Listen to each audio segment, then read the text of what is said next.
Wow. Oke teman-teman, selamat datang di channel Jangan Lupa Makan. Channel dimana yang bikin lu semua pada pengen makan. Hehehe. Oh.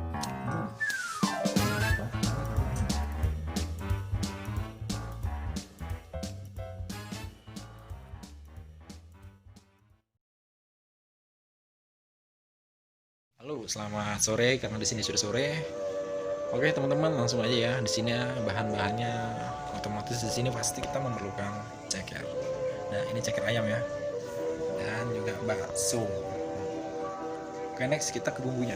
Bumbunya di sini saya memakai ada tomat, ada cabai keriting merah, ada cabai rawit merah, dan di sini ada jeruk nipis. Jeruk nipisnya ini nanti untuk direbus bareng sama ceker ini biar ceker ini nggak amis ya.